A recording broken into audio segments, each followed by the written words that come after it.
saya memilih menjadi PNS.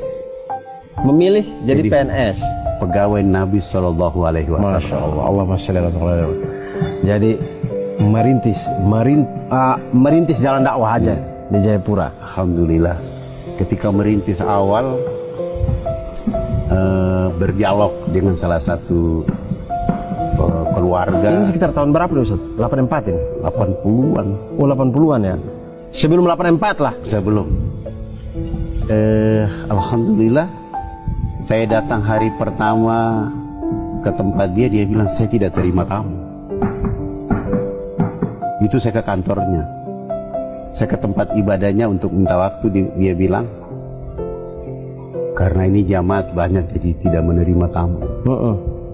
Saya waktu itu berpikir, kapan saya bisa ketemu abang saya ini. Akhirnya saya memilih datang ke rumahnya. Ketika saya sudah jalan kaki 200 meter, saya lihat dia lari pagi di rumah dan saya bilang, insya Allah saya bisa ketemu. Tujuan saya tunduk kepala itu supaya cepat, jalan kakinya cepat, bisa ketemu. Ternyata dia lihat saya dan masuk ke dalam rumah. Dia lupa tutup pintu pagar, saya sudah di depan. Saya lihat ke dalam tidak ada orang. Akhirnya saya panggil, saya pagi-pagi sudah menyapa, selamat pagi. Tiba-tiba istri beliau yang keluar, pagi, ada apa? Bu, saya mau ketemu dengan abang pendeta Alfa. Mohon maaf bapak tidak ada di rumah. Dalam hati saya,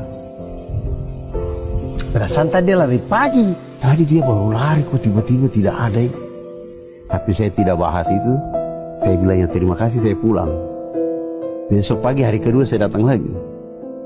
Selamat pagi. Anaknya yang keluar, mohon maaf bapak tidak ada di rumah. Selama 2 bulan 3 hari saya dapat jawabannya cuma itu.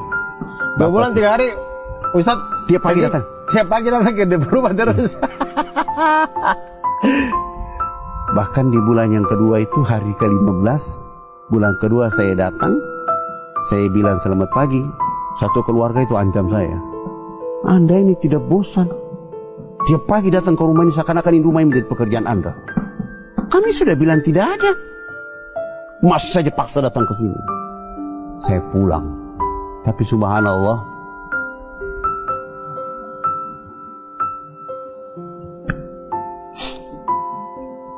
di hari ketiga saya datang, anak tertuanya saya mengatakan selamat pagi. Anak tertuanya mengatakan, Bapak kemarin sore jatuh sakit ya, kami bawa ke rumah sakit. Dan subhanallah, saya tidak pulang. Saya melanjutkan perjalanan dari rumah beliau ke rumah sakit untuk mencari tahu keadaan sebenarnya.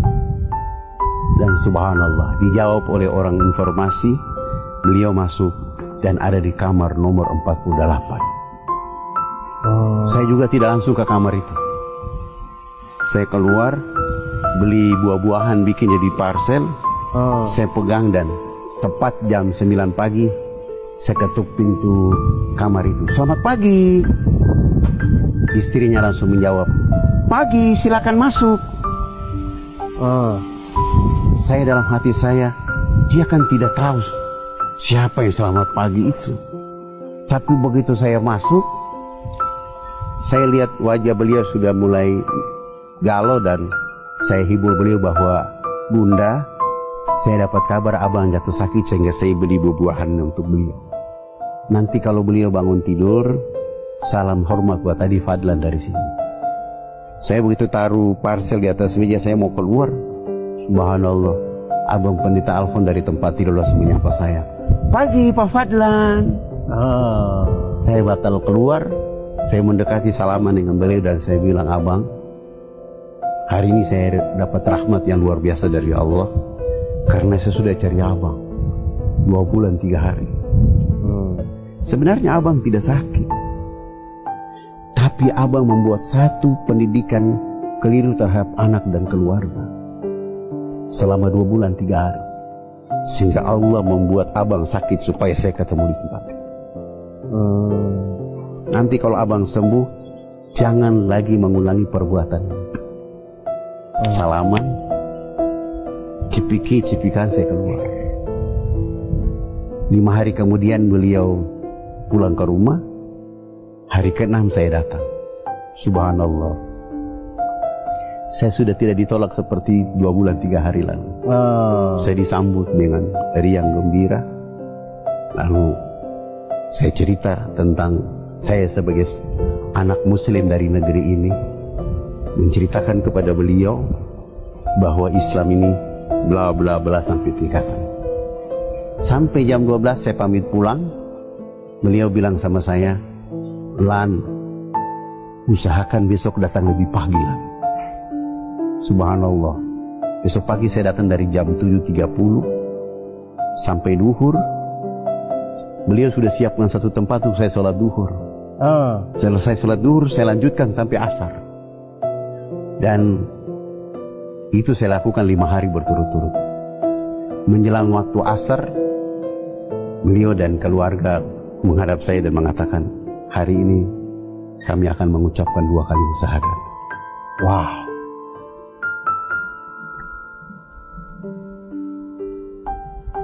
Wah, sungguh besar Allah. Luar biasa Allah membuat napak tilas. Seandainya saya tidak kuat dengan mengetuk pintu selama 2 bulan 3 hari, mungkin mereka tidak mendapatkan. Iya, betul-betul. Artinya kalau ada 1 hari saja di 2 bulan, selama 2 bulan itu Ustadz menyerahnya datang, ada satu keluarga yang ya kemudian tidak mungkin, ya mungkin di jalan lain ada, cuman kita tidak tahu. Tapi kalau dalam cerita ini berarti tidak bersyahadat gitu. Itu awal, itu akhir, itu salah satu cerita awal mula. Itu yang awal mula. Awal mula di Jayapura ini.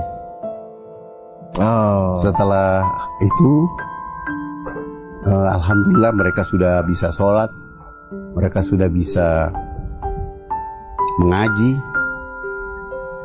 tapi dia sudah tidak pergi ke tempat lamanya.